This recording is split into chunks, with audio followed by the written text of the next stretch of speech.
I guess I will call the Board Education and Business Committee meeting to order since it is 4 o'clock.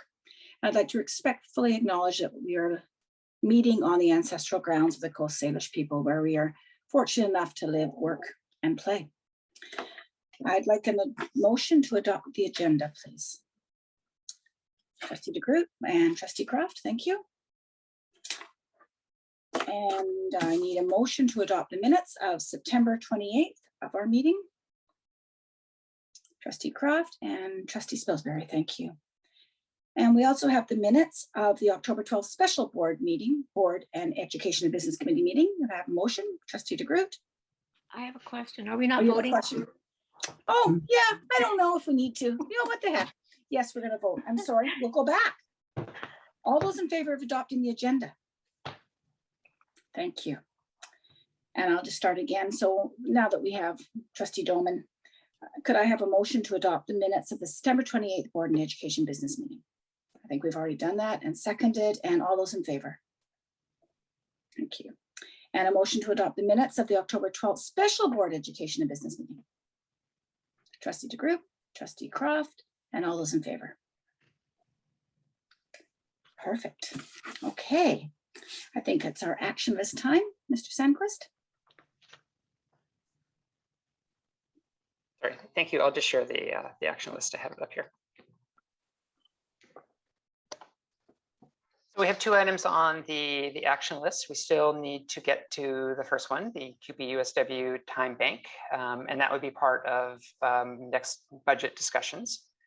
On Policy 8 Climate Change Committee, there were some comments made at the last BEBC that we needed to come back to this policy and do some revisions, and we'll aim to bring that back to the next BEBC meeting in November. Thank you. Any questions on the action list? Okay, seeing none, we don't have any petitions and delegations, but we do have Kim Ondrick from Mill Bay School here, hopefully to give us a presentation. Can we promote her in?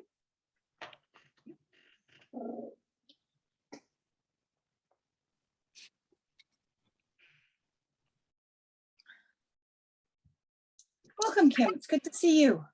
Thank you. Thank you for having me today. Very excited. Can't wait to hear what you have to say this time. What's all going on? Never know what I might say. No. I was actually surprised. Barb told me today it was a Zoom meeting, and I like had gifts for you guys, and I rehearsed last night, and then I'm like, oh, okay. So I'm so used to being face to face all the time with people. We're available to come pick up the gift. What's that? We're available to come pick up the gift. So I'd like to screen share if that's possible. Let's see. I believe so. Okay. Can everyone see that? Yeah, it's still the presenter, like it's not the slide view. There we go. Perfect. There we go. Okay, so I will just do my presentation, and then I'm comfortable with people asking questions throughout, but it's probably easier if I present and then if anyone has any questions, but feel free to say if there's something that you'd like to add. So first I wanted to say it was really exciting to have an opportunity to, over the summer, to really reflect on where our school has been over the last 3 years as we're moving into our 4th year. And I think overall, I would say that the staff and the parents and the children are just really grateful that as a leadership body that you all decided to give the school a chance, because we're really seeing some beautiful fruit and also having a lot of interest about what we're doing from people kind of all over North America now. So it's a lot of work, and it's really exciting for everyone in our community. So the question really is, in terms of our school goals or our framework for enhancing student learning, is what are we paying attention to this year? Because as you know, in a school, there are endless things to pay attention to. The children, of course, but also you know, all the decisions that are made. Thank you, Erin. Someone just brought me coffee. All the decisions that are made, that have to be made, the curriculum, families, diversity. There's so many things that we took a long time to figure out what we wanted to pay attention to this year. And so something that we thought about is that what we observe and document permeates how we relate to the children in our care, our sacred children, which will have major impacts on our expectations, our judgments, our lenses, our relationships to the whole child, their families, and the community. So what are the unique positive characteristics of our school? I just wanted to read you a little bit of what I wrote in my document. Cushintle Mill Bay Nature School is moving into its 4th year, presently for children ages 4 to 11, situated in the Wormland of the Cowichan Valley. The beautiful traditional territory of the Halkminam people have lived in this place for 10,000 years. We have taken root over the past 3 years of our enactment in a developing relationship with the Cowichan, Malahat, and Penelakut peoples, walking together with our elders and residents, Tusalam and Saltsamech George, and seek to build a place that honors the natural rhythms of this place, the lessons learned over millennia, and the structures of a village that honors and ultimately serves our sacred children. We enact the First Peoples principles of learning here because they reflect the natural rhythms of a healthy, sustainable human ecosystem. The staff is committed to an emergent curriculum, which flows from provocations, questions, challenges, and the living of life in a community of people. They may begin in the mind of a child, an adult, or an elder. And attention to emergence requires nimble and agile responsiveness and a willingness to walk together, Cushintle, as we discover and learn. The staff are also committed to the development of core competencies described in the BC curriculum within themselves and the children. Critical, creative, and reflective thinking, personal development, social understanding and engagement, and robust, expansive communication skills. Because we know how critical these are for lifelong engagement in an ever-changing and unpredictable world. At Mill Bay Nature School, learning is intentionally embedded in everything we do. The loose parts that are available for children are schedules, activities, field studies, rhythms, experiences, the inside of our school design, the outside design, our meetings, fundraising, and on and on.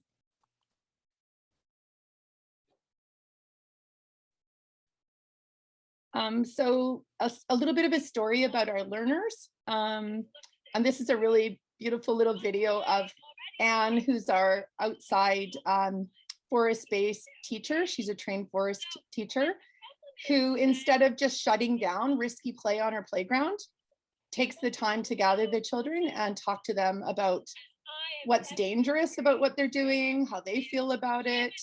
This particular seesaw that was built out of an old balance beam was decided at the end that it was too dangerous to play on, and so the kids took it down.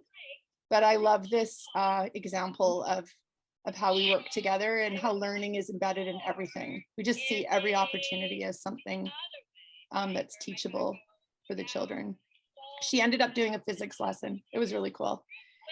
So in the morning at our school, our 180 children are grouped with a particular focus on core competency development. We are ungraded. We don't put kids in grade levels. So right now when we're writing FSAs, the kids are all shocked that they were born in the same year. It's pretty funny to sit in a room with them and they're like, "You're born in the same year as me? How is that possible?" So we have 3 groupings. We have 4 groupings. We have a dandelion pod of 3 clans, or Ayla, ages 4 to 8, a cedar pod of 3 clans, ages 6 to 10, a Smuckwa pod of 2 clans, ages 8 to 12, and a blended clan of ages 6 to 13, which is a really wide range.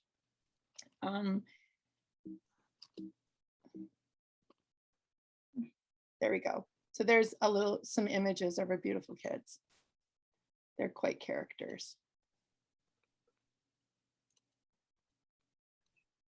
So the youngest children in our school, the Dandelion Pod, what we've noticed here is for the dandelions, and as we're sort of setting goals, we noticed that the structure, design, rhythms, and protocols at our school are already full of rigor for their developing young brains. So for example, finding friends on a huge field, helping to find consensus when there's a problem or conflict, walking long distance for bathroom or water breaks, remembering where you put your shoes or backpack or stuffy, sitting respectfully for an hour in circles. Those are all the kinds of things that help young brains develop. For the Cedar Pod, for the next group of development, the structure, design, rhythms, and protocols of Mill Bay are kind of fodder for their developing thinking skills, their growing agency and voice, and their sense of social and community dynamics. So things like critiquing school guidelines and rules, they really love to do that, but then adding their own rules and guidelines and structures which solve emerging problems here. We invite them to do that and be active participants in creating the culture and the governance of the school, beginning to problem solve with peers on their own and discerning when they need assistance, walking long distances for bathroom or water breaks and finding their way back to clans, and supporting young children to find their shoes or backpack or stuffy. So we've noticed that the children who've been with us since kindergarten really show this kind of development of core competencies just in the workings of the school. So not even talking about what they're doing actually as content in their clan time. But then we noticed our oldest kids. This is a picture of them protesting on the lawn of the legislature. I don't know if you heard about this in the spring. They had gone to Sealam's traditional hereditary territory, Quaquam and Burgoyne Bay, and they were absolutely disgusted by the amount of garbage that they saw there and how disrespected a provincial park it was compared to a lot of other provincial parks they'd visited. So they decided to protest at the legislature, and Sonia Furstenau is there in the picture on the left, and she talked about them in the Legislative Assembly, and then it was a really cool story because then ultimately a lot of different ministries got involved, and the bay has been cleaned up a lot since then.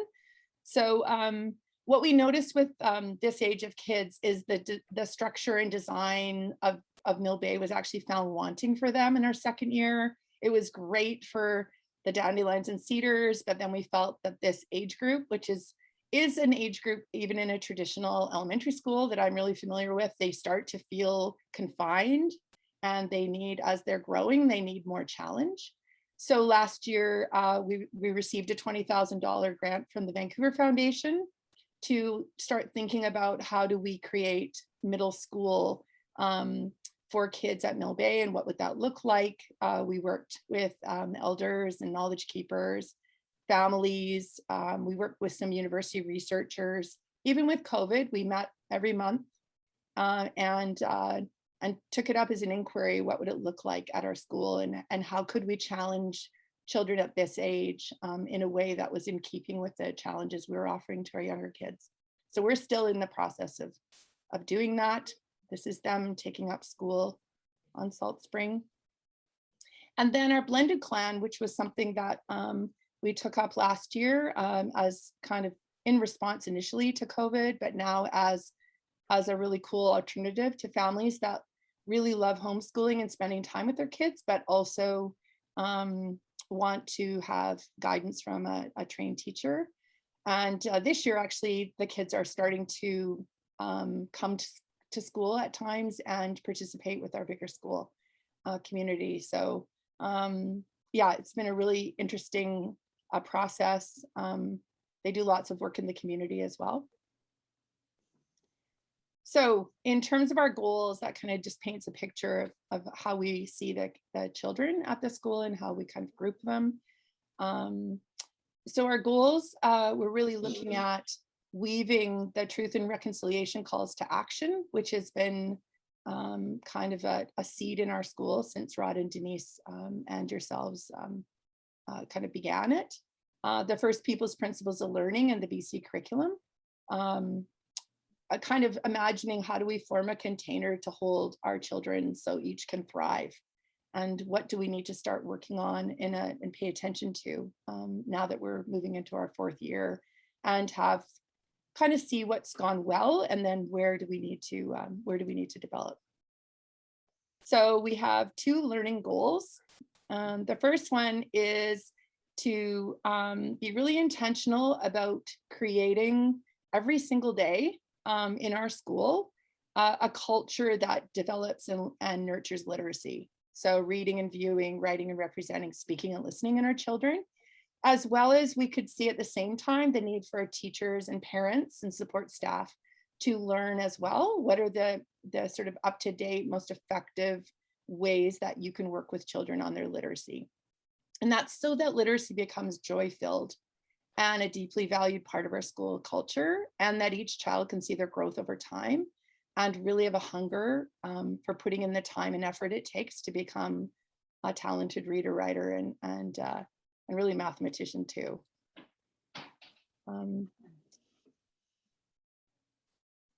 So we have organized our school a little bit differently. We have our non-contact time is literacy, and we have teachers working collaboratively with our literacy lead teacher to take kids that love to be really free and help them find purpose inside of them and a sense of why it's important to work on these things. The second goal that we have in terms of learning is helping teachers be able to witness learning and communicate it well to parents. I know that there's a draft new reporting order, and a lot of what it's saying really fits into how we're seeing that. It's one thing to say that we need to report and tell parents what's going on, but it's another thing to figure out what kind of lens it needs to be seen through, how information that's given to parents excites them and engages them and doesn't feel like it's a critique of their child, or doesn't feed a critique of their child. So we've really been looking at how to develop our storytelling ability and how to witness learning and how to make sense of it. And we're doing lots of professional development at our school around that. So this is an example of the kind of story that is sent home to parents, where a teacher has taken some images and noticed the learning that's happening, and then ask questions and helps the parents kind of make visible some invisible things that go on inside the child maybe, or inside the teacher, and their next steps. So this is another story that's about a child asking, why are summer days longer than winter days? And just the story behind that. Our next goal is in Indigenous ways of knowing. And I need to tell you as trustees, like the district strategic plan is a really inspiring document for the teachers, for the staff, for the parents at our school. We use it a lot, and we remind ourselves a lot of its value, of the vision that it contains. And so, yeah, I just wanted to thank you for that. So in terms of Indigenous ways of knowing, we want to continue to amplify Halkominum culture at our school.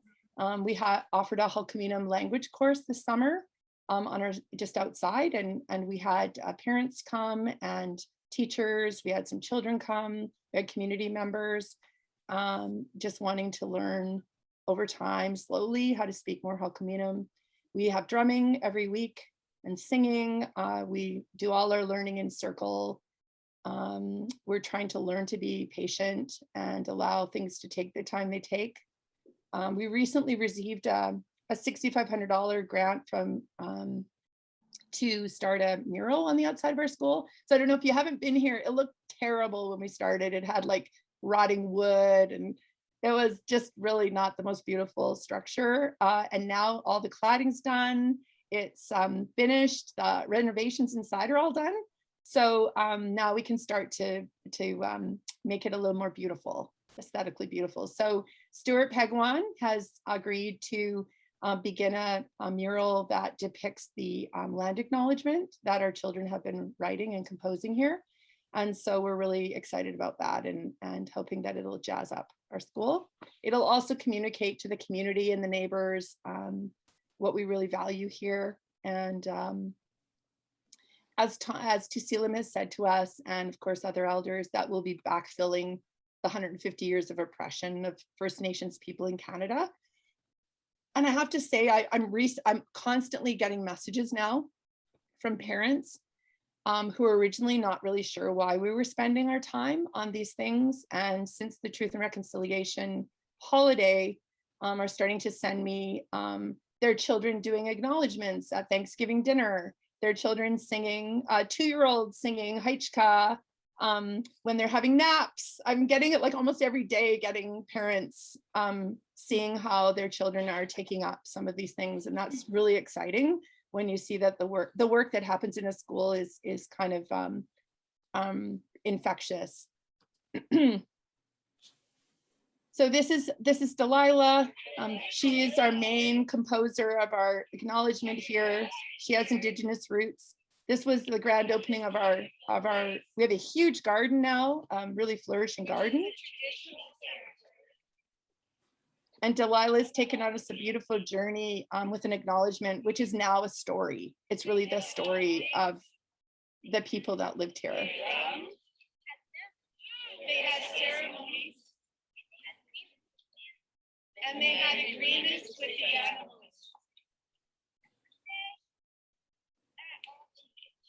And one day that all changed. Just because they didn't have a contract. They had to go to residential schools. And the other work that we're doing and want to amplify is the staff went on a professional development opportunity on Penelakut Island. We were welcomed there, and in the pictures, Louis Sylvester, who's a bus driver for the district, who also did COVID cleaning at lunch. And one day he walked up to me while he was here and he said, you know, I'm a drummer and I think I need to come here and drum. And I said, okay, great. So he's been coming every week since the beginning of last year. He's now part of our community. He feels welcome here. Sonia Sylvester's in that picture as well. Through that experience, Mariah Sylvester, who is a knowledge keeper from Penelakut, comes every Friday and spends the whole day here with us. So we are trying to be really open to all the ways that we can decolonize ourselves, that we can be open to hearing feedback that's sometimes hard to hear, to be reminded of the work that we need to do, which is a lot of work. And I'm happy that we're beginning something here. This is a presentation on Orange Shirt Day. I always do a dance with another teacher. We just do a dance. We do the same dance every year, and this was it this year. Just always reminding us of the story of what happened to Indigenous children. And those of you who went to the march, Tusilam actually invited the Mill Bay Nature School kids and community up to sing Haichka when everyone gathered. So that was a beautiful honor for the children, and probably half our school showed up at the march. So I thought that was a cool indicator of families' commitment to their children's learning.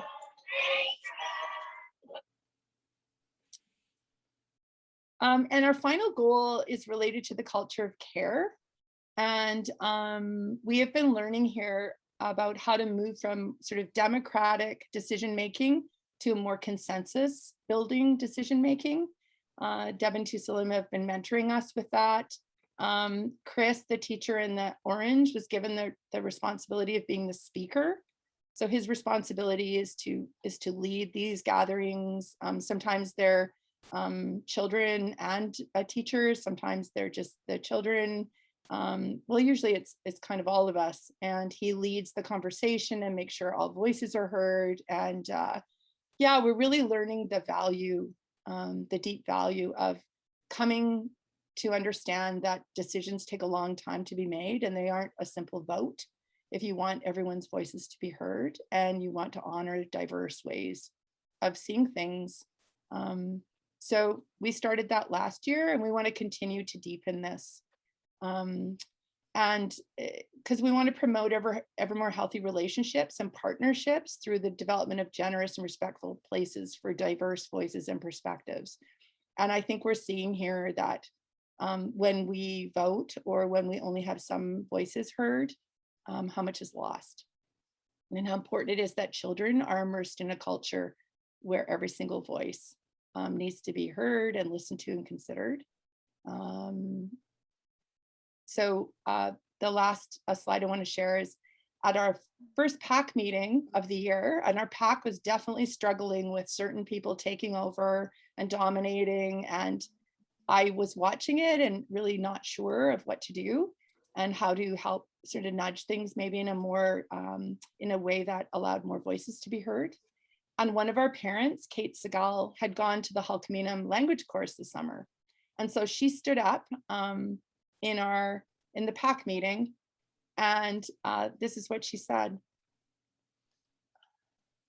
You know, we talked about there's like chair and vice chair and all these like structured positions, but I hope that our PAC can be a group of like representatives of our community so that we can hear more than just a few voices, and that, you know, each of us as individual representatives, we know other parents and we talk to them and we hear what, you know, their kids are needing or what they think are important as parents. And then collectively, those of us that are the ones that really want to be like in these meetings in the PAC, we can have this idea of a consensus of what the feeling is across our whole school.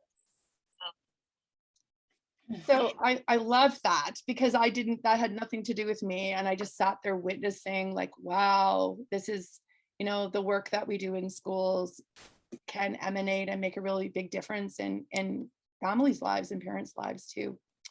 So yeah, just to finish, Heichka, I lift my hands up to you for giving us the opportunity to co-compose this school.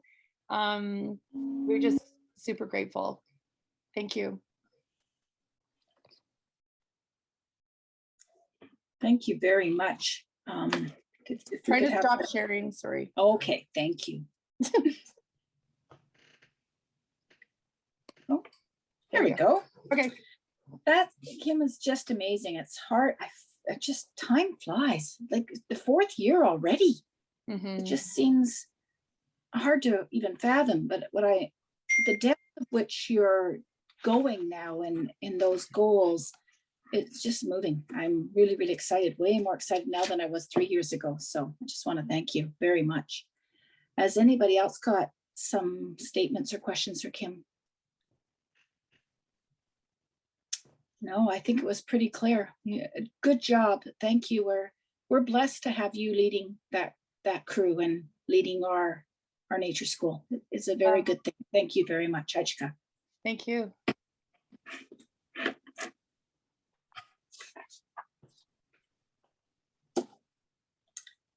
And that takes us then to our 3-year plans, which might be quite as exciting. Now, Mr. Sandquist, we wanted you to go first, but I'm sorry, you still have a real hard act to follow. Yeah, I was just thinking that as you all whereas I always comment how we get such exciting education reports and then I get to come on with some finance, but I think these are pretty good. And I'll begin with sharing the screen because I'll need to walk through my document on the 3-year financial plan. Okay. So here it is. We produced 2 new documents this year in the finance department, one being the 2024 financial plan, which is intended to align to the board's strategic priorities. It is also a requirement of the new K-12 public education financial planning and reporting policy that's on a little bit later in this agenda. So I'm going to say, I don't want to call it a draft, but I want to say that it's an extremely dynamic document, and it's going to change as financial projections change as we get more information and we learn more about the future and about our current financial situation and about student enrollment and all those things factor in here. It also needs to be likely enhanced a bit to comply with the K-12 public education financial planning and reporting policy. That's later on this agenda, but that policy wasn't in effect at the time it was drafted. So it's the report that we have today, and I expect it will continue to change over time. So just on a quick walkthrough, the purpose of the plan is to help stakeholders of the Cowichan Valley understand the financial processes and provide a summary of information utilized to make financial decisions that support the board's strategic priorities. Quite a mouthful. It provides an outline of how the board prepares, reviews, and approves the annual budget. So we began with going through how the board creates the budget, and we talked about incorporated the board's budget guiding principles into this plan, so that priorities of the strategic plan are properly funded, that there's a transparent process, decisions are reported back to the public and partners, the strategic priorities of learning, Indigenous ways of knowing, culture of care, and future-focused systems are balanced. And then the next two are just regulatory. We comply with the School Act, collective agreements, and we also maintain a contingency balance. And that's going to be part of this agenda, as well as we move into the surplus policy a little bit further down the agenda. So budget timelines, these are when the board begins their work, and it starts around December as we begin to review surplus estimates for the year that could be used to help balance the next year. And we set timelines, the process for which we're going to use to create the budget. We continue to update the surplus estimates. In February, we start thinking about how many kids are going to be here next year. We start to do those enrollment estimates. Then we draft some guiding principles. By March, we're adopting the guiding principles and we're getting the grant estimate from the ministry. And then April is just a blur of constant meetings, meeting with the partner groups, collecting feedback, starting with an opening budget position and then working through a series of options for board consideration. And then by May, we hope the board is in a position to adopt a budget and implement a staffing plan. And then it all repeats again. Mm-hmm. So we have three different fund types that are laid out in the financial plan. The operating fund, which we know is the majority of the board's budget. It's about 80% of the board's budget is the operating dollars that support learning, teaching programs, admin, maintenance and operations, and busing. Special purpose funds are very specific. They're for a particular purpose, so they have some rules around how the board can use them, such as learning improvement fund, annual facilities grant, classroom enhancement fund. That's where we get the extra dollars for teachers for collective agreement, restoration, community link. Capital would be buildings and fields and infrastructure and any land purchase that may be coming to the board. And then we looked at how we would align the financial priorities to the strategic priorities. So I don't want to necessarily read all of these, but we tried to align to each of the board's priorities. And we did that in our last budget process as well. You may remember we were aligning the options to the board's strategic priorities to help the board, guide the board in making some decisions around where to apply the resources in the budget. Under multi-year planning, I'm going to give you a snapshot of enrollment. And the superintendent had reported out that we thought we were going to go down by 187 FTE this year. And in fact, the 1701 looks like we may be up by 200 or so FTE, which is a range of close to 400. I haven't seen the final ECHO reports back on that, but it shouldn't change that substantially. So seeing that trend kind of coming back, we've revised our future estimates around enrollment and are using now a 1.5% growth rate to kind of keep that line moving in the same direction, with that little dip there in 2021, which was our COVID year, when there was quite a number of other options chosen by some parents. This enrollment all feeds into some tables that we have way in the background of this document, which then allow us to begin to estimate the amount of funding that may come in the future for the board. Again, we don't have a crystal ball, so we're making a lot of assumptions. And so when I look at the base grant per student, this year is $78.85 per FTE. What's it going to be in 2022, 2023? What's it going to be in 23, 24? These are guesses based on information. So I'm going to say that when we look at what's typically funded is simply the wage increases that are given to employees that gets rolled into the grant. We're in bargaining with teachers and CUPE and USW, and then there may also be increases for exempt and principal vice principals that don't get funded. So what we've done is we've used an estimate of 2% because that's what was in the last collective agreement. We have no idea what the provincial mandate is. It hasn't been announced yet. So we've used that, and that factors into these per pupil rates on our best guess. We've put some information in here around expected growth in international education revenues. So, we went down significantly in the pandemic, and we're now looking at that number starting to grow itself back up again to get back to pretty close to 1920 in the next couple of years. And so we factored that into our estimates. On staffing, if you're going to have an increased number of students, you're going to have an increased number of teachers for sure, because that's where the collective agreement applies. So we've made some assumptions around those staffing levels. And then I had indicated around salaries that we put in about a 2% increase into the band for the next 2 years. I know this year is 2% for our support staff and teachers. Probably the next 2 will be something similar. So we've used that. Again, it's all estimates. And as we get through bargaining, this is why this document is so dynamic. As we get through bargaining, we'll begin to update it with new information when we actually have it. And then the multi-year financial forecast. This is the big part. And I know this is going to be really hard to see.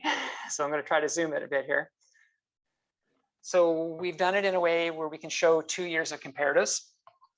What actually happened in the last 2 years? Where's the budget at today? And we still have a lot of work to do on that, and we hope to bring the board a budget update shortly on as to where we think we've reconciled, and then projected into 2022, 23, 23, 24. So under provincial grants, why are we showing going from 81 million to 84 million between, I see if my mouse actually, you can see it, between the current budget to the next projected budget, and that would be because enrollment expected to be up.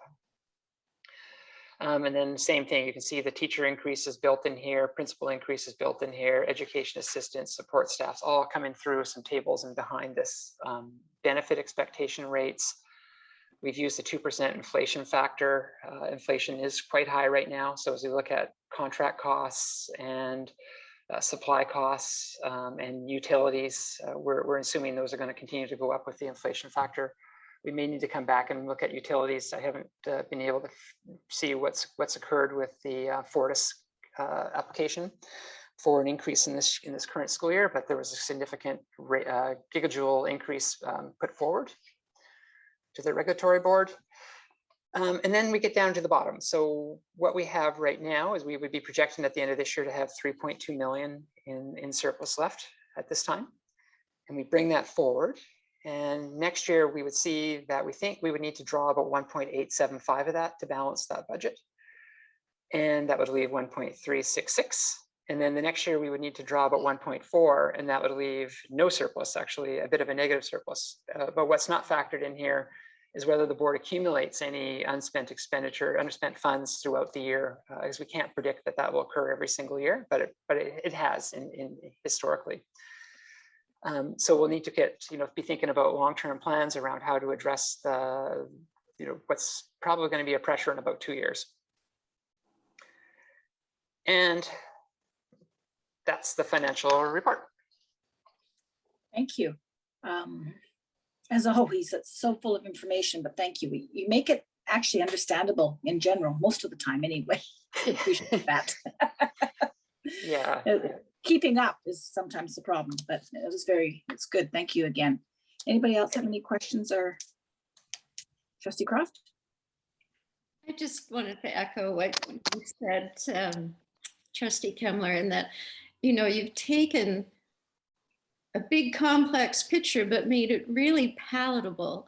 And not just in terms of, well, certainly the organization and the way it's expressed in pretty plain language, but also the way it's laid out in terms of the graphics and the order of presentation, how things are divided up.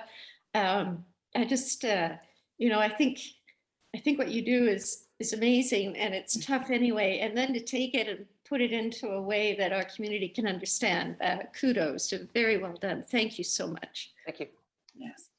Trustee Doman. Our substitute costs, how are we making out with those? Because they seem to be going up and up and up. And cutting a significant chunk of the budget, like they're going up significantly. I'll respond. Yeah, I think that's an area that those are the budgeted amounts, Trustee Doman. And in the previous years, we haven't been able to spend them all due to either availability of TTOCs. So when you're looking at the actuals being lower, their budgets may have actually been higher that year, but we didn't get an opportunity to use all the in-service dollars during pandemic and bringing people together. And that's just starting to come back together today. But also need to factor in that when it's substitute costs, we're really meaning all the leave provisions that are in the collective agreement. So it could be maternity, it could be long-term illness. It's not just a day-to-day sickness that's in there. And we are noticing maternity leaves are up quite a bit. And there's some supplemental amounts paid out for people who are just basically it's a top up to the EI component. And we also have, I think, more long terms in the last few years as our staff are I don't want to say aging, but certainly the retirement rules have changed around pension rules. So people will stay and work a little bit longer than maybe before. And with some aging staff, we're noting that our long-term leaves are becoming a little more significant as well, and they're rolled in there too. So there's a whole bunch of data. We would have to really get into it to really figure out where the pressure is. But I think, day-to-day leaves, we were pretty close last year to in a pandemic to what we were pre-pandemic. Like sick leave was relatively the same, short-term sick leave. Sorry, I know there's a lot of information, but there's a lot in those numbers. Thank you. Any other comments or questions from trustees? Trustee Croft? Regarding the inflation figures, I think you were saying you were running them at 2%. Excuse me, do you run any alternate scenarios? I think 2%, it's what I was saying, the inflation thing is pretty volatile right now. How do we leave ourselves room to survive, 3% or 4%? I run 2% across everything, and I'm not sure it would be consistent across every single expenditure. Some of those are locked in. So I think there's a little bit of a buffer there because I have just flat put 2%. And I don't know that every supply area would go up by that amount, but certainly some areas will. And I'm mostly worried about utilities rates, to be honest. Thank you. Any other comments before we move on to Mr. Dybel? Oh, Mr. Sandquist. I see Trustee Thorne has his hand up, Oh, virtual hand thank up. you. Oh, there, got a yellow one. Trustee Thorne. With the budget, Jason, do you think you have any idea of what we could be looking at? I know utilities, I was thinking about that in the snow season. Do you have any ideas of what we could be looking at or focusing on to try to recoup some money and or save money so that we don't, oh God, I'm scared of the word funding protection. I don't want to go there. That's my question. Yeah, I think, sorry. Yeah, Mr. Nancy? Sandquist, yeah. I think we're just in the final phases of bringing our budget up to date. We weren't expecting 400 students and all the staff that would be required under the collective agreements to be put back in, but sort of the early calculations, I see us, the board being a little bit ahead with what's likely going to come in the updated grant in December, and I think that will help. I don't believe that the costs are as high as what the revenue is that's going to come in with those kids. We're not going to be in funding protection. We're now a long way out of there. Increasing enrollment will keep the board out of funding protection. It's a nice gift, the increasing enrollment, but a lot more work to change on the fly. So any more comments? Okay, well, maybe we can have Mr. Dybel come in and tell us about our operations. Please.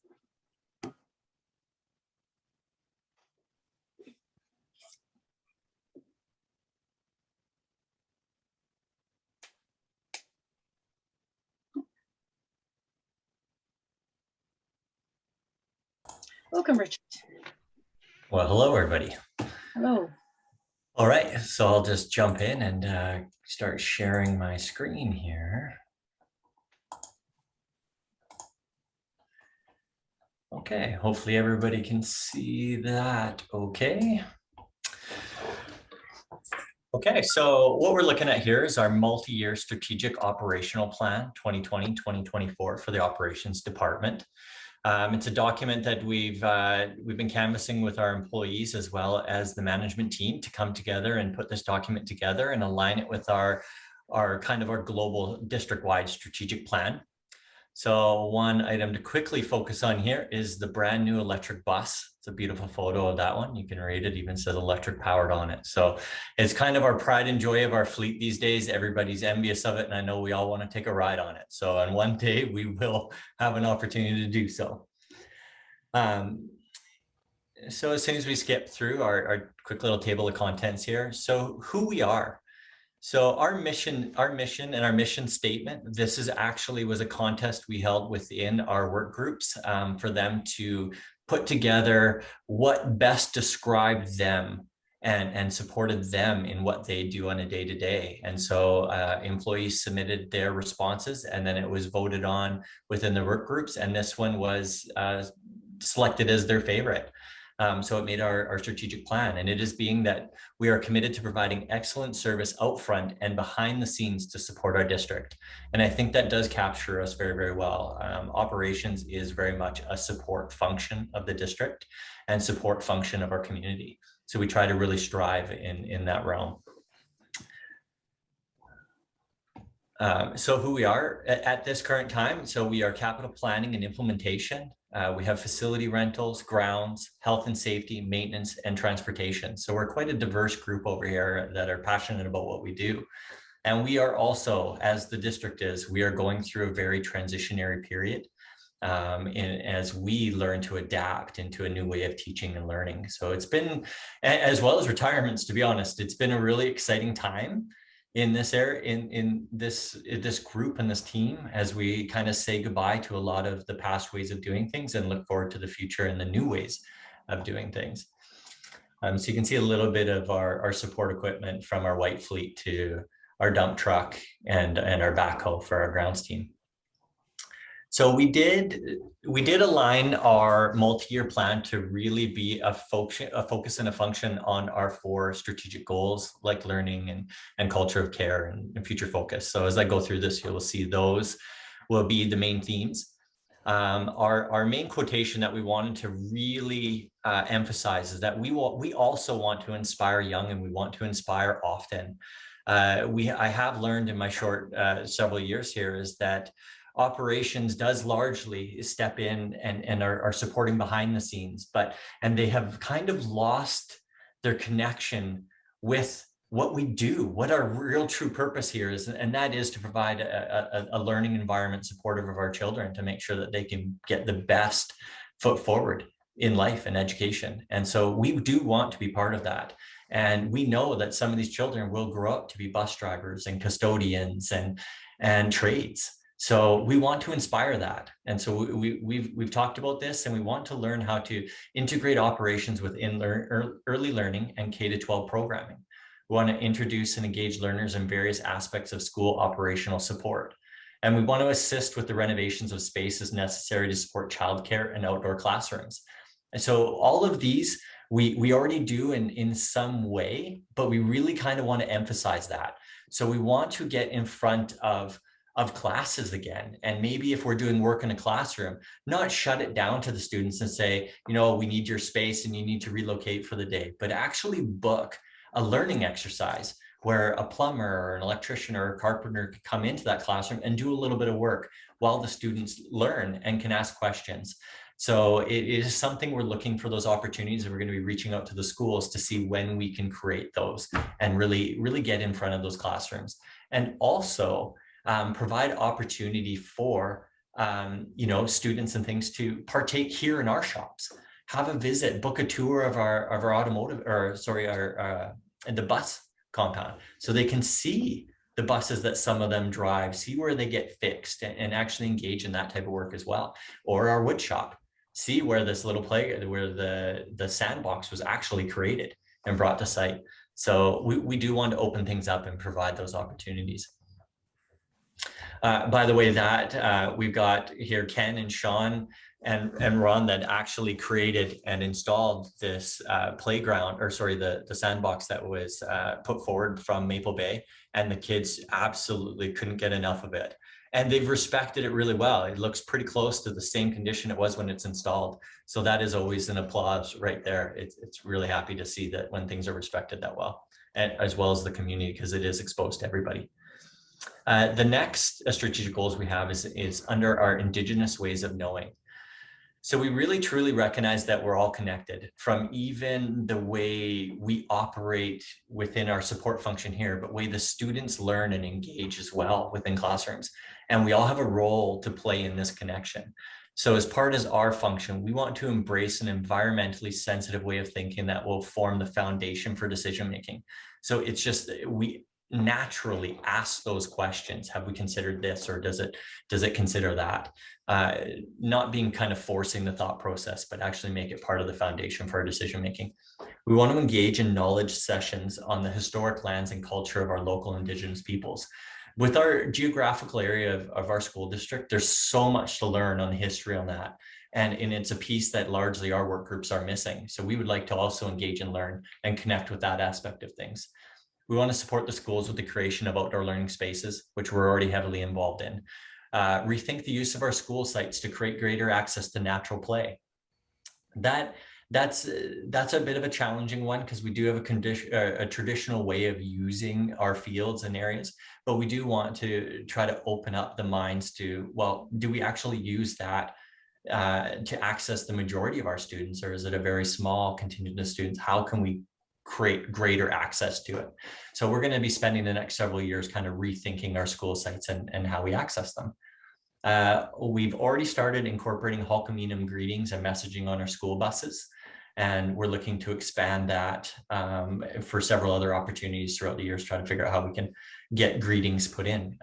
We're also supporting the board recommended welcome greetings at the schools as well, welcoming signs. So there's lots of opportunities there that we're pleased to be part of. We want to encourage a district-wide composting and organics program.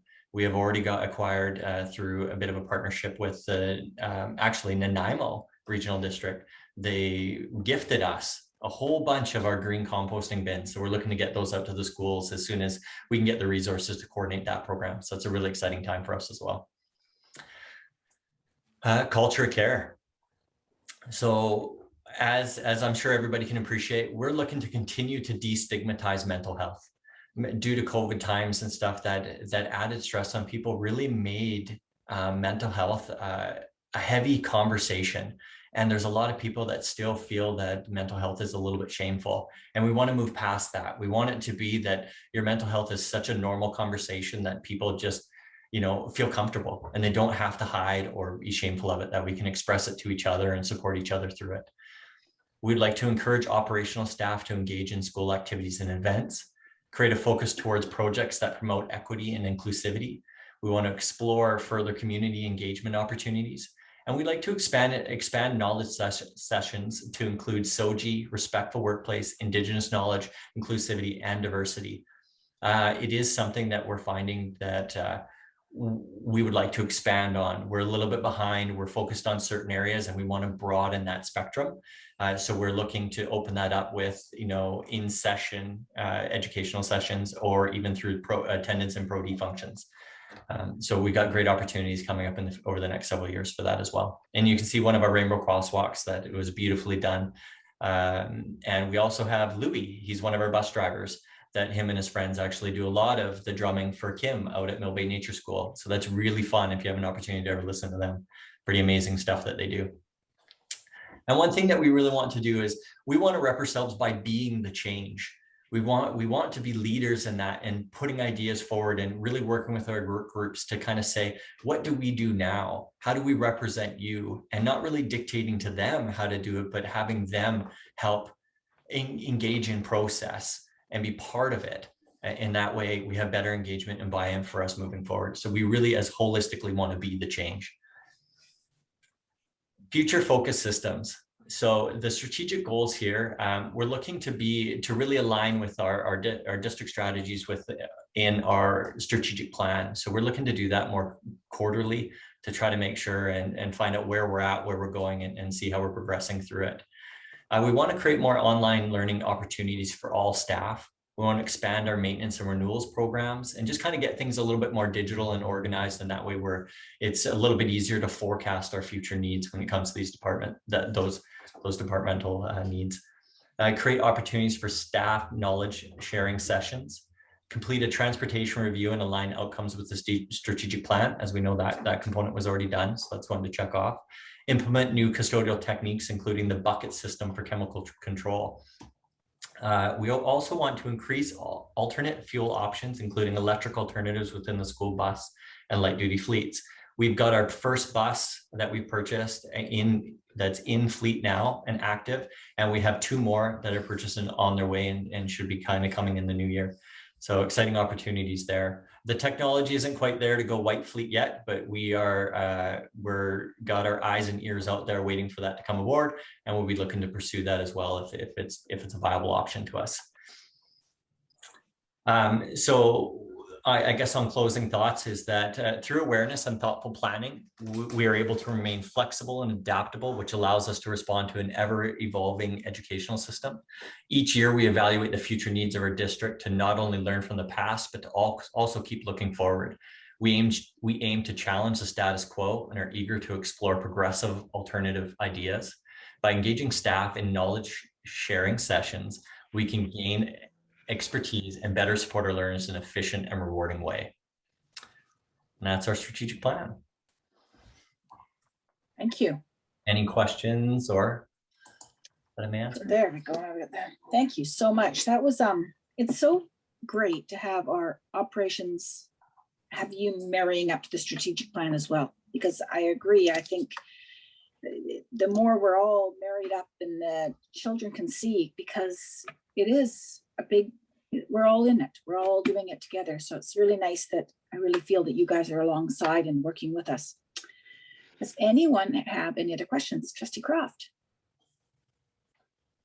One comment and 2 questions. So my comment is that I think we've all known forever that the USW, custodial, all the operations folks were just fully committed to education.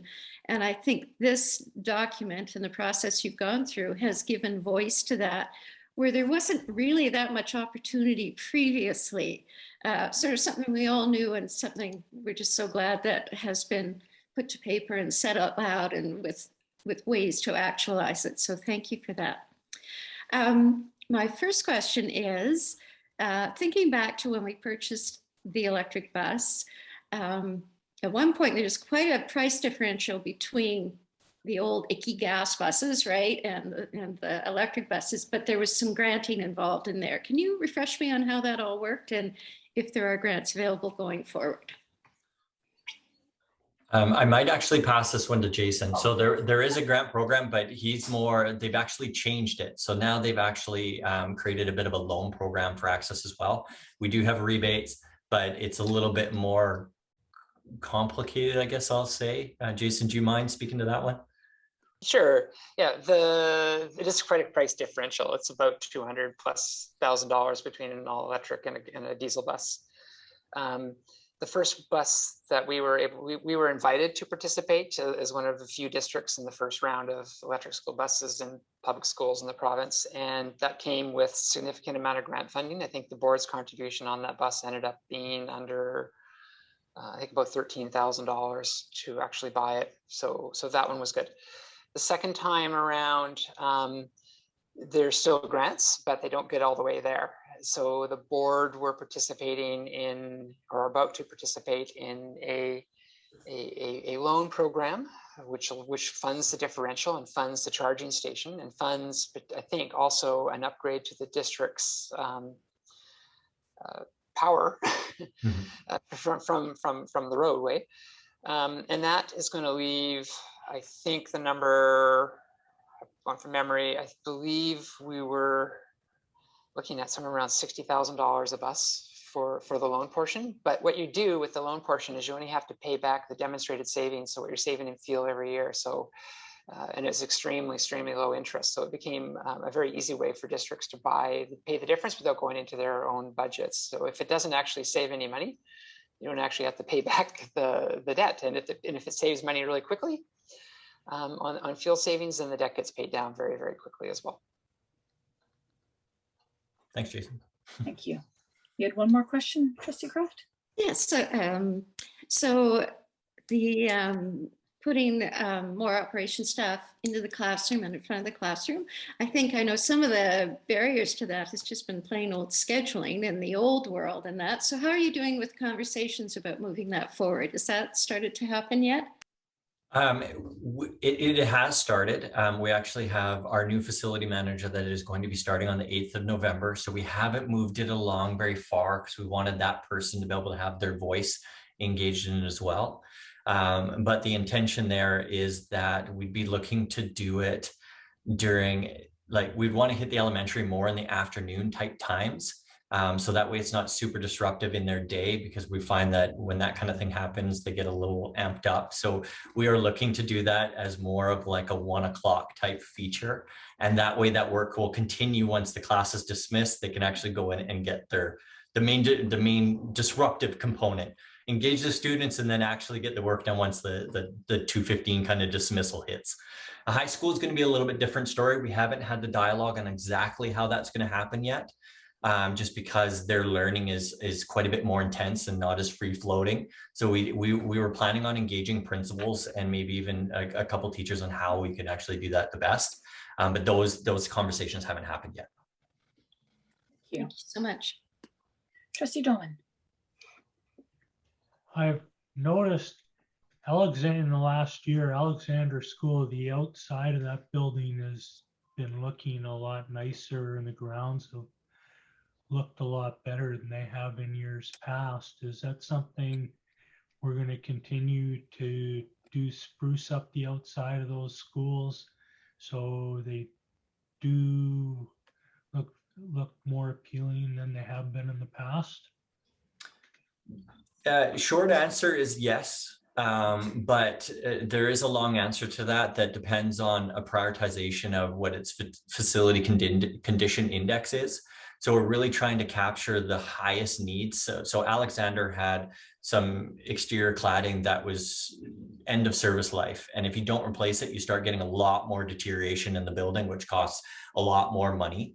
So Alexander became a priority. And just like Mill Bay Nature School was a priority, as Kim mentioned earlier, we've now been able to get Mill Bay up to an acceptable level. Alexander was path to that, and we finally have got that to a better level now. Coheman got their facelift with paint because the building clad was in great shape. So we got it painted to try to make sure that cladding can remain in good condition. So we do look for those opportunities. So hopefully you will see that. We rarely do it for purely aesthetics. It's more for performance. Thank you. Trustee Dolman? The grounds have been looking a little nicer too, which does make things more appealing. So, that goes a long way in making the building look nice and appealing to the community. Yeah, you're talking about their nice little asphalt sport court too that they got. And yeah, it just happened. That just happened to align for Alexander. So it shows that how much need they did have there, that those priorities did align. So it does look like Alexander got a lot, but it's more or less that their priorities warranted it. And so you may not see that coincidence of having those projects align at another school specifically, but yeah, that's how Alexander aligned.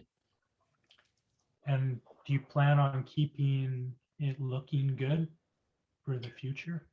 That would be the plan. Okay. You betcha. That is our core function. We try real hard. Thank you. Any other questions? Well, thank you again, Richard. That was really good. Thank you for taking your time to share with us today. And now we'll have Mike Russell brought in, I believe. Please.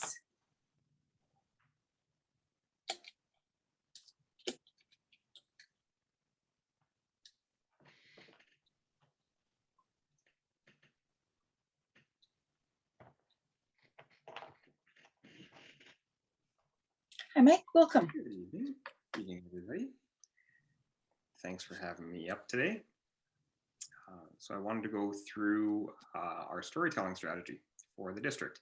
I know some of you have seen it before, but I want to go over sort of the process and what it's looking like. It's really interesting, listening to Kim and listening to Richard and even to Jason, how much these plans sort of interweave. And so you'll see that a little bit in the storytelling strategy and some of the things that we want to do this year as well. I'm going to go ahead and share a screen. All right, you should be able to see that there. So I've got it a little big so we can all read it. But this is our storytelling strategy for 2021 to 2024, matching up with our strategic plan. So why stories? And I really love this quote. Stories that we tell literally make the world. If you want to change the world, you need to change your story. Now, the truth applies to both individuals and institutions. And I thought that really applicable for designing a storytelling strategy for our district and talking about our students and our staff and the things that they're going to do to change the world and how we as a district not only play a part in telling our story as an organization, but helping to be that frame that helps those students and staff tell their story as well. So the storytelling strategy is a framework that helps us find compelling stories to tell to our public, to engage our public in what's happening at our school district and in our schools. And the important thing about the storytelling strategy is that it isn't so much finding specific stories and telling them in such a way. What it really is putting a bit of a framework over top of any story and really picking out the important pieces of that story. So we have something that's very compelling, tells a very good story, but really brings people into the change that we're trying to affect as an organization and as individuals.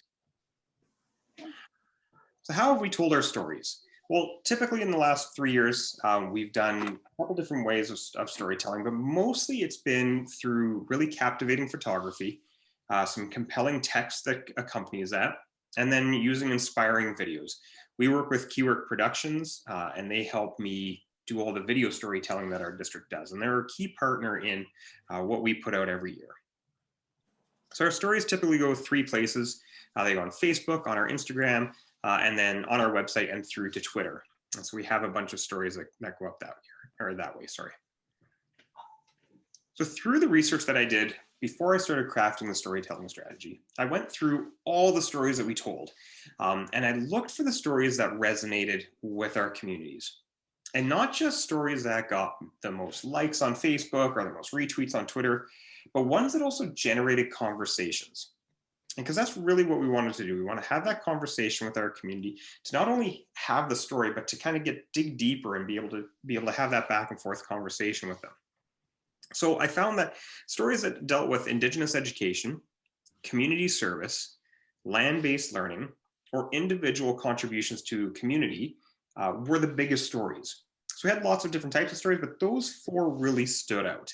And that's really going to be the stories that we'll focus on as we go through. Then we have to look at our audience and see who our audience is. Now I pulled these stats a while ago, but I've pulled them actually every year since I've been here and they haven't really changed. So 32% of our Facebook audience self-identify as female and between the ages of 35 and 44. So while we do have a larger range of people, 32%, which is a significant percentage, is in that age range and identifies as female. And if you look at the statistics just by gender, it's 82 to 86% self-identify as female on Facebook. And it's very similar on Instagram. You can see the same statistic there. So we know who our audience is. It's really people who are or people who identify as female and are in that sort of age range. Now, we've definitely seen an increase in our numbers of followers and people who are sharing our stories. When I started in 2018, we had just a Facebook account. 2019 saw us launch a Twitter and an Instagram account. And so we've definitely seen increases in all of those and people really following along and sharing our stories, which is fantastic. So each of our stories must help guide our learner or our audience somewhere. And we really want to focus them on a couple key areas. We want our stories to be hopeful. We want them to be learner-centered, to be future-focused, unique and interesting, and be reflective of our communities and our roles within. And I found that when we looked at the stories that we had, and if we took something, not every story has to have all of these principles, but if we found those stories that had some of these principles in them, those were our stories that our community really adhered to and really got into conversations about and really enjoyed. So I do a lot of work with the Partnership for the Future of Learning. A subgroup of that is called Shared Story. And Shared Story is a collaborative effort to really shift the narrative of public education and centering it on public education being a public good. And they're a wonderful group of collaborators, researchers, collaborators, educators, nonprofits throughout North America that work to this end.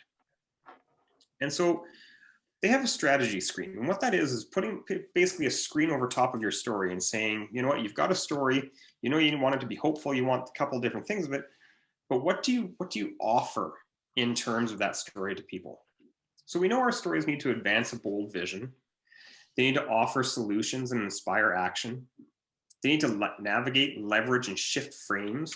So if we're talking about issues, social issues specifically, how do we talk about those in a way that's respectful, but also talks about a solutions-focused story rather than a problem-focused story, right?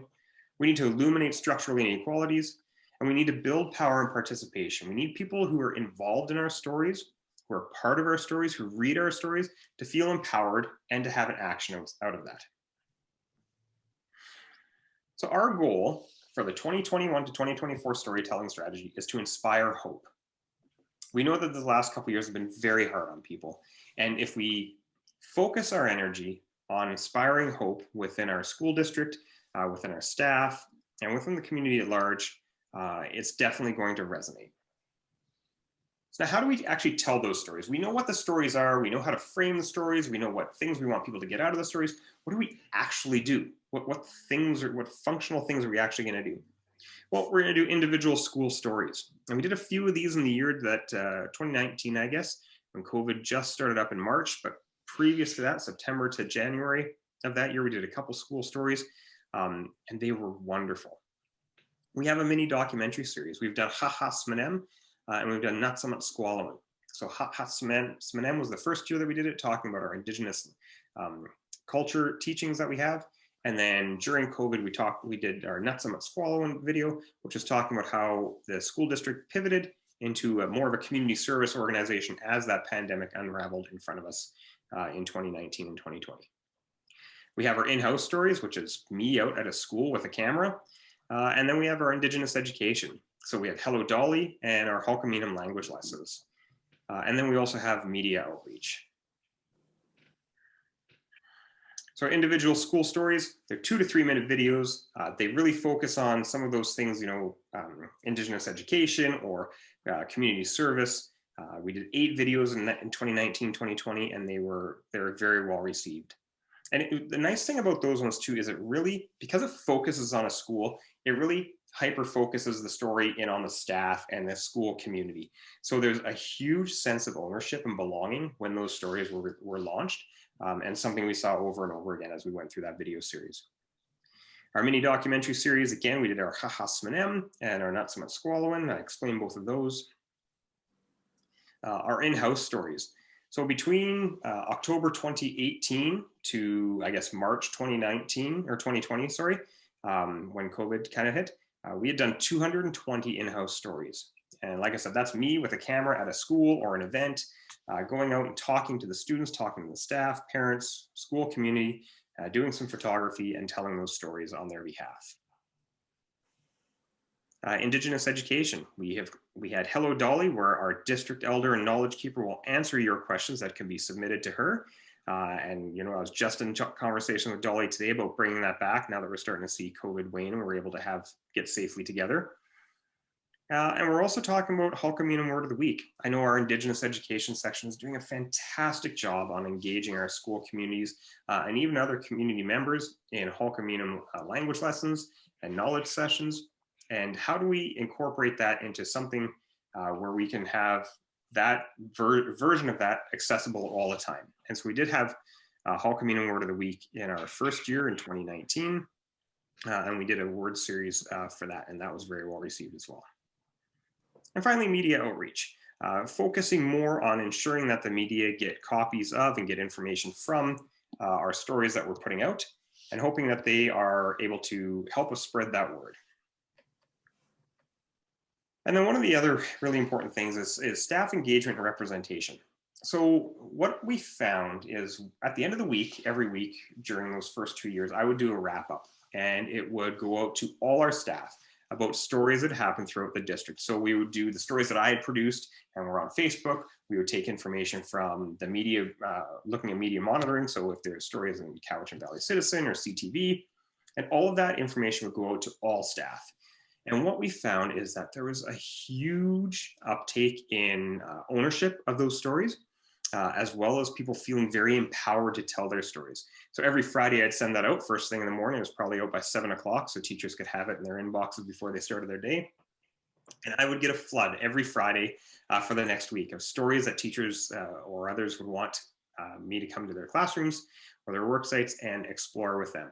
And so it was fantastic. So we're hoping to get that as we start to see our schools open up a little bit and be back invited to classrooms. I really haven't been pushing that this year. I really want teachers to be comfortable when they are inviting me in, and so I haven't really been out there promoting that too much. But definitely ready to go into the classrooms when teachers call. And the other one really alludes to something that Richard was talking about, and in the plan here I call that representation matters.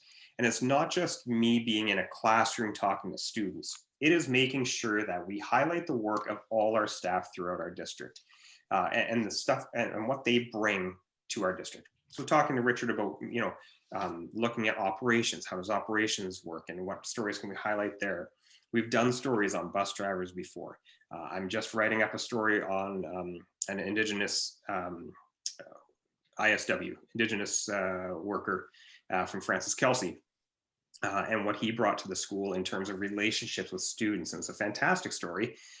Again, not focused on teaching, but on the work that other work groups bring to our organization. And so again, that would be going out in our Friday wrap up as well. And then some measurements of success down here, and then just some other work about shared story. And that is it for me. The whirlwind tour of the storytelling strategy. Thank you, Mike. That was great. Really good. It's always a pleasure to listen to you tell your stories too. So it's very nice. Has anybody got any comments or questions?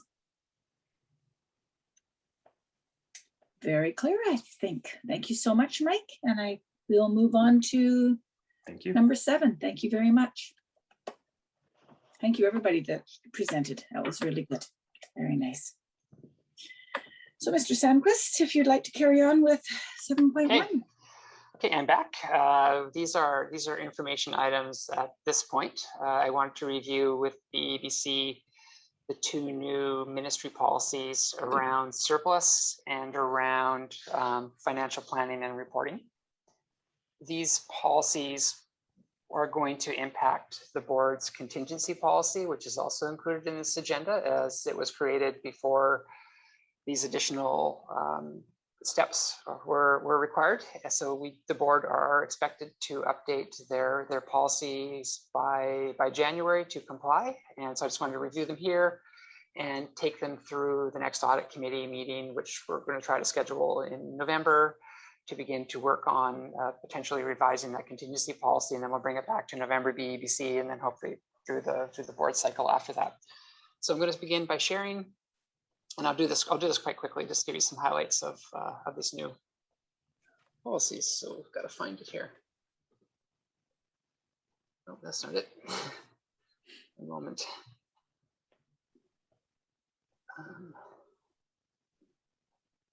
Okay, got it.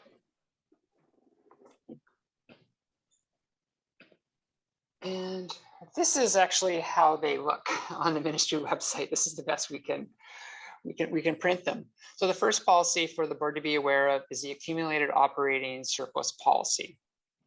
And the areas I wanted to highlight are what are required in the board's local policy. So number 1 here is the board's policies need to clearly explain the purpose of operating surplus and how that surplus will be used to support strategic objectives and other operational priorities of the school districts. So I think some of this is covered off in the 3-year financial plan that we just reviewed. Some of this is covered off in the financial statement discussion and analysis document that we haven't gone into in a lot of detail, but was put on the agenda when the board approved the financial statements.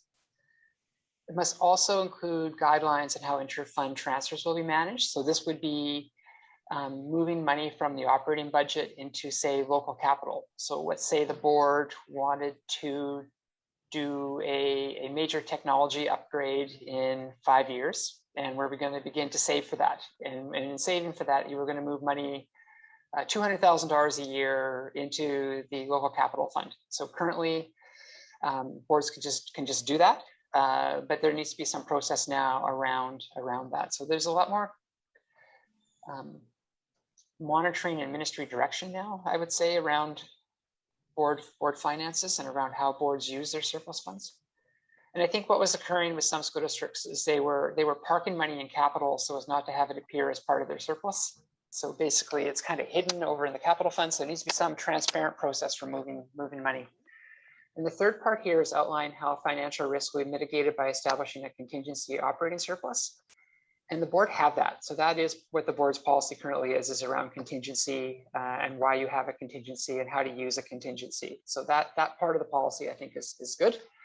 But we need to get a little more robust around the process for consultation. This policy also requires that boards consult with all the partner groups as well as the First Nations groups around around what will be restricted from the operating surplus at the end of each school year. And that also needs to be approved individually by board motions, which I think can be done collectively. And currently, the board approves restrictions from the operating surplus when you approve the financial statements, but it needs to be before that.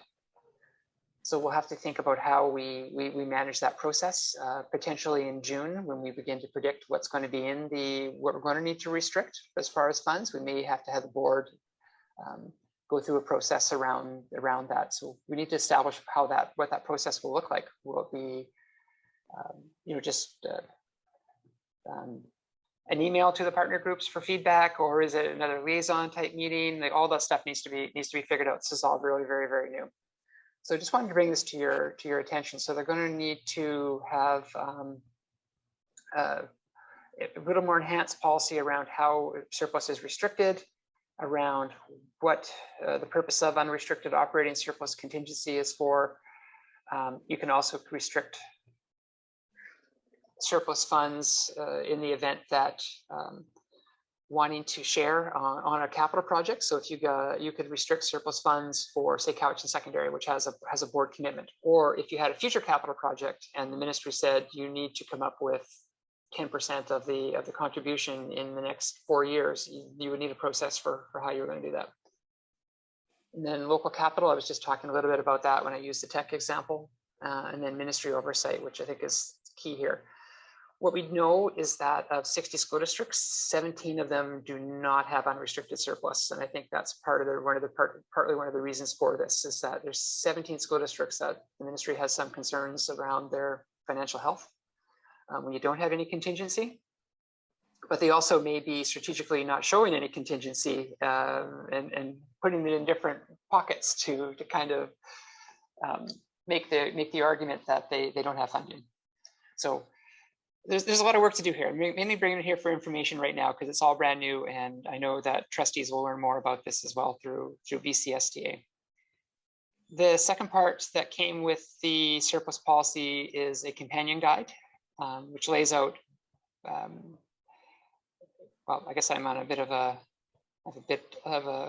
difficult connection here. That graphic's not showing, but they did produce a companion guide, which again outlines the steps boards should take around managing their surpluses. And I won't read this all to you because it really just ties into the policy. And I was part of the financial working group that got to put input into this particular document. So, and I think that the main part I would bring to your attention around the companion guide is there's a suggested table at the back end of it. I'm just trying to get there quickly around how to report and plan for board surpluses. And I could see this being implemented into the financial statement discussion and analysis document that you saw earlier when the financial statements were presented. So I think that's something that we'll be looking to think about how to do this in your own local context. And then the final part of all of this is the new K-12 public education financial planning and reporting policy. And this document, is to ensure that boards are aligning their resources to their strategic plans. So the ministry has put in some policy around that, and we'll need to think about how the board's current policies align with these directions as well. So it's intended to create greater accountability and ensure boards are on target to achieve their long-term strategic and financial goals. Boards should develop and implement internal processes to monitor and track their financial progress and performance throughout the year and adjust strategic plans as required. So we do some of this already when we provide you with regular updates around the surplus projections for the end of the year. But I think we need to now start tying those into updates on whether or not we're meeting the board's strategic priorities throughout the year. So lots more to come here. I don't want to get into like extreme detail. I know we need to look at policy work around it, and I think that's where most of the discussion will happen. But just wanted you to be aware these are two really significant ministry policies that I'd like to get through the next audit committee meeting and into a bit of policy development. Thank you. Questions, trustees?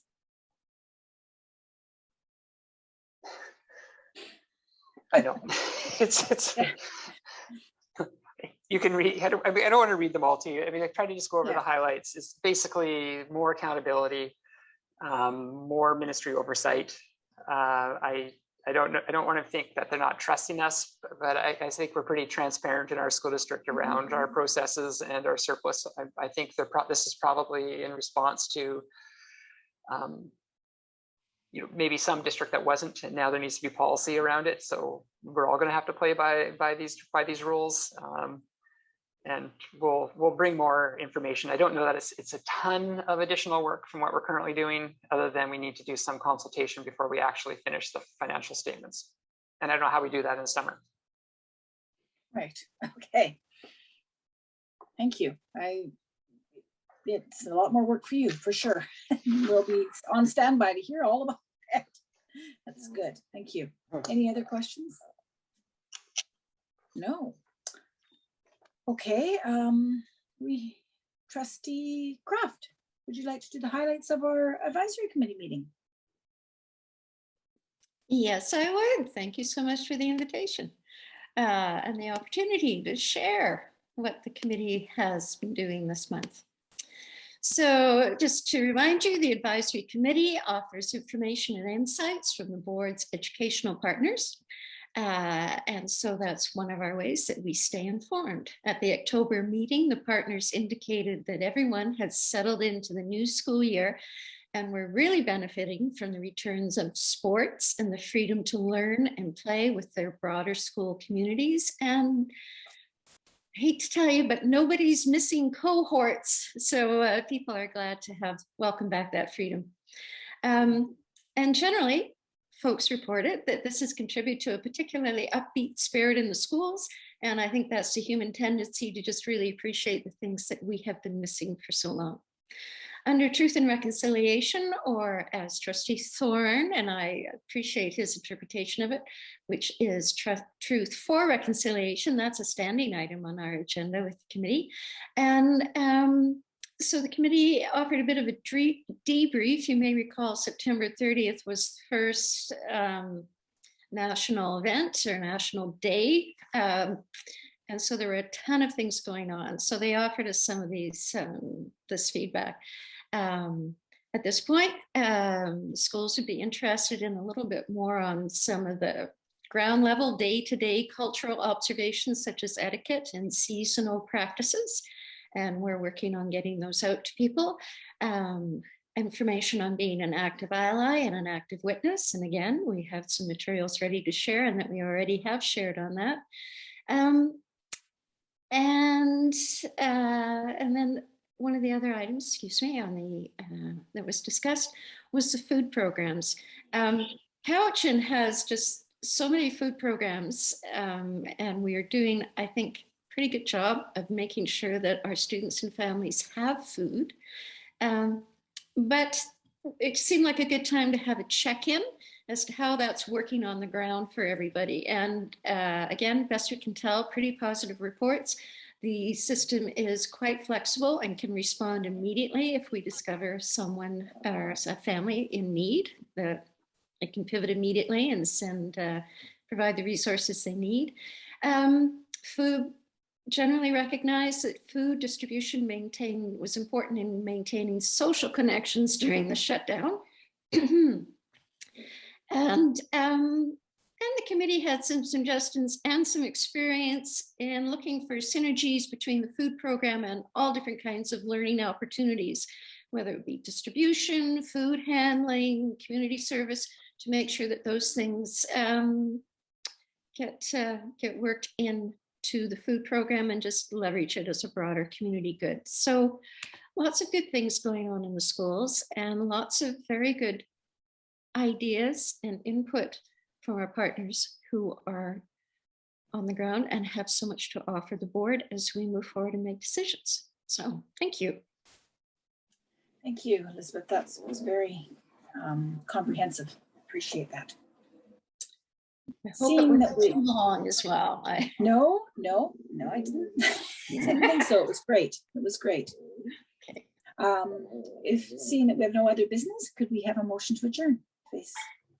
Trustee DeGroot, Trustee Spilsbury, and all those in favor. Thank you.